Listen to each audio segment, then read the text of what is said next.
Hi everyone. For today's session, we're gonna discuss research problem definition. Okay. This presentation outlines a comprehensive research project. We aim to understand a specific research problem within its context. It will guide us through every step from defining our problem to understanding its significance. Okay. So, research problem, and we're now continuing to enter the writing process. Later on, magsusulat na tayo ng research ninyo. So, I hope that you are still tuning in this channel para guided kayo. Okay? So, research problem definition tayo. I have here research questions, guiding the inquiry. So, let's have number one, primary question. What is the central phenomena under investigation? This should be the most important question driving the research direction. Okay, sa research, there should be a question. Of course, you are trying to solve something. So therefore, you have set of questions. No? So usually it is three, no? Three or more, depending on the researcher. Kung ano yung gusto niyang aralin or i-study. So it should be specific, measurable, no? Kasi sa research, hindi pwede na general ka. So always make sure that the question that you are creating is specific and addressing the gap of other researches available in the scientific community. Next, sub-questions. This breakdowns the primary question, allowing for a deeper and more nuanced exploration of the research problem. So you have the general question or you have the general problem. Of course, there should be specific questions or specific problem so that matumbok mo talaga yung nais mong malaman. From the general, we will create specific questions. Next, let's have yan, hypothesis. Marami, no? These are proposed explanations or predictions that will be tested throughout the research process.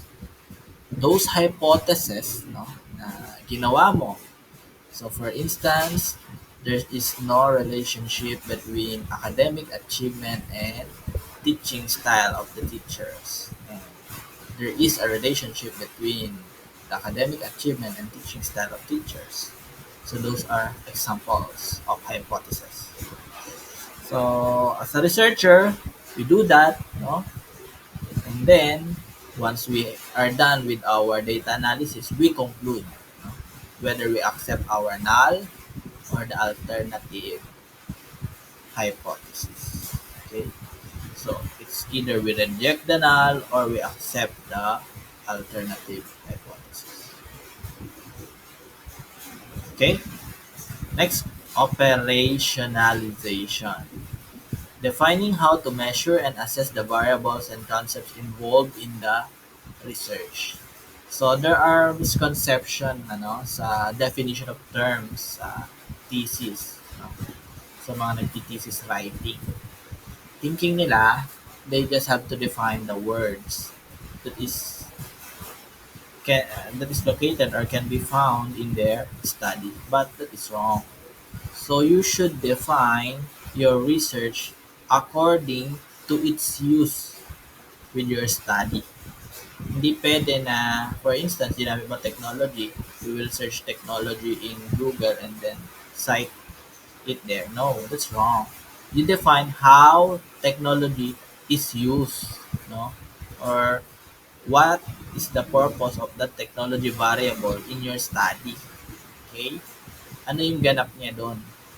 Hindi di-define mo lang. That's misconception, okay? So marami tayong tinatama sa mga ganyan. Ganun lang siya, no? Dapat how it works on your research. Yun yung pag-define mo.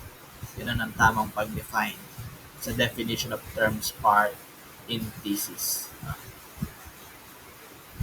Let us proceed now with the next slide. So we have here the scope, boundaries of the study.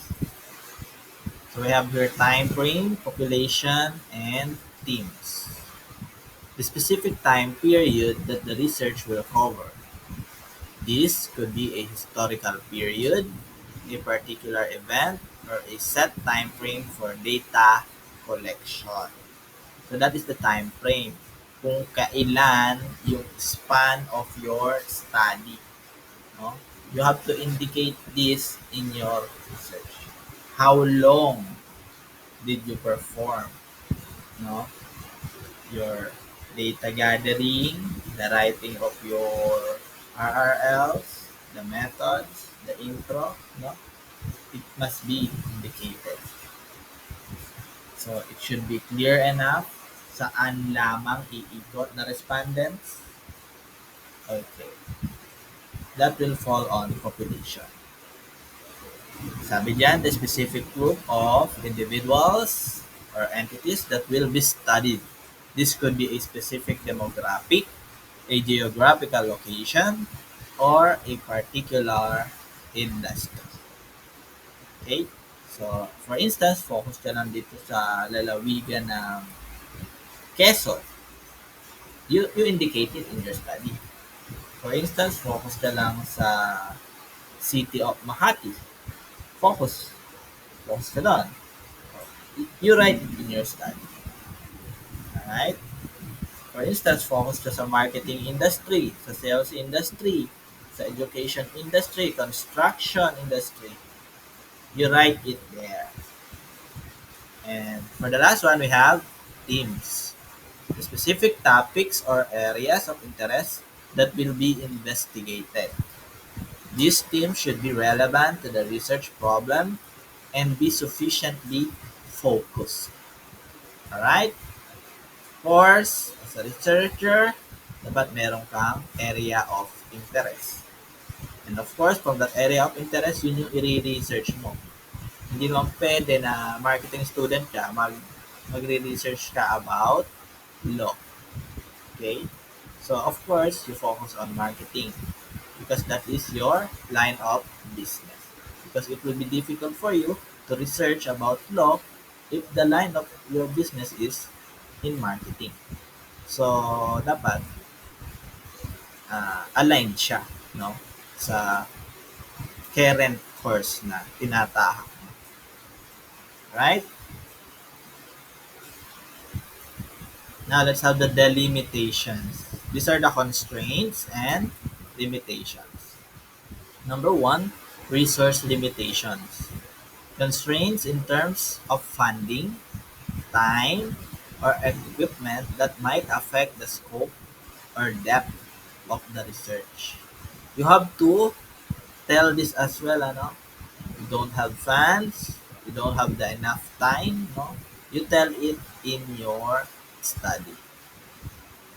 You narrate it, no? Para sa research, para ka na nagkukwento dyan. Next, data availability. Any restrictions on accessing or collecting data which could impact the analysis and conclusions drawn from the research. So, of course, if you want to research about these things, make sure that there are enough respondents na pwede kang pagkuhaan. Hindi yung chapter 3 ka na and then tsaka mo palang isipin, meron ba akong respondent for this study? Magagahol ka na because chapter 1, 2, and 3, no? It's a lengthy process, no? Ginugulan mo na yun ng oras and then dapat prepared ka na for the data, no? Na pagkukuhanan mo. So, those are the sample. Those are the population, no? So, of course, from population, you will get a sample. Next, ethical considerations. Any ethical considerations that limit the research, such as privacy, informed consent, or potential harm to participants.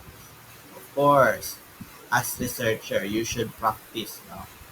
Informing your respondents about your study. What is your study all about? And of course, in the informed consent, there should be a clear understanding between the respondents and the researcher on what? The data privacy. Kung sino ang magkakaroon ng access sa mga ibinibigay ng respondents na information, paano nila ito i-share sa ibang individual or sa kanila lang ba, after how many days or months, no, i-delete ang mga data. So, it must be clear, no, to the respondents para wala maging issue. Next, we have methodological constraints. Limitations imposed by the research methodology itself, such as the chosen research design, sampling techniques, or analytical tools. Okay, so sometimes there are difficulty, no, the methodology part, no. So you have to tell it there. So sampling techniques, no, kung ano yung ginamit mo sampling techniques, bakit sampling techniques na yun ang ginamit mo, why is it purposive, no, why is it convenient sampling, you explain it. And for the significance and contribution impact of the research. So we have here four. Number one, knowledge gaps. Identifying the existing gaps in knowledge that this research will address. Of course, you cannot create a research, no, na wala namang ambag sa lipunan. Narapat lamang na merong research gap kang ina-address. So, paano mo makikita yung research gap? Okay, you read a lot of related literature to your interested area. Kung ano yung gusto mong maging topic, or you read a lot, no, on the available literatures. And then through that, you could find the research gap. And then from there, you build upon a new research that will be beneficial for the scientific community. Next, we have practical applications, highlighting how the research findings could be applied in real-world settings, benefiting individuals, organizations, or society. Of course, your findings dapat malinaw yan. The statistical analysis that you should be using should be what? Akma sa data na mayroon ka. Of course, do not forget to ask for consultations with your statistician. No? You have validators. No? Of course, in the data analysis part, you need a statistician. Unless you are a math major that you could perform it well. Okay? But if you are not sure, you can ask for statistician advice. No? So, tayo no, nabibigay tayo ng ganyan statistics services, no, data analysis services because we are a math major graduate. No? And currently, no, we have our master's degree studies. Okay. Next, we have theoretical contributions, demonstrating how the research will contribute to existing theories or develop new ones in the field. As a researcher, we have to demonstrate this.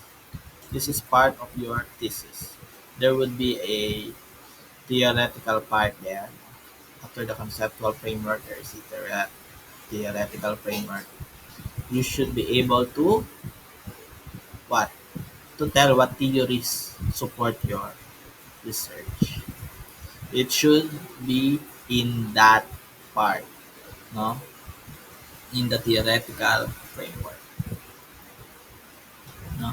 Of course, it should, no, add, no, contribution in the theoretical aspect of the community.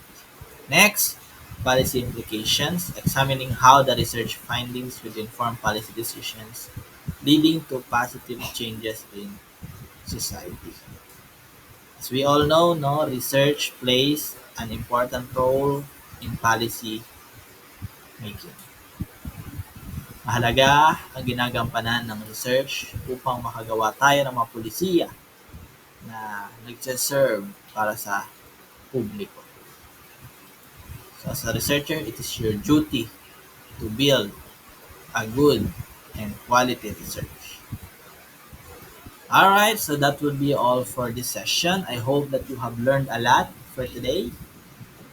Please don't forget to subscribe in our channel and do not forget to ring the notification bell para updated ka sa mga posts natin about research. Okay? I'll see you soon on the next one. Bye-bye.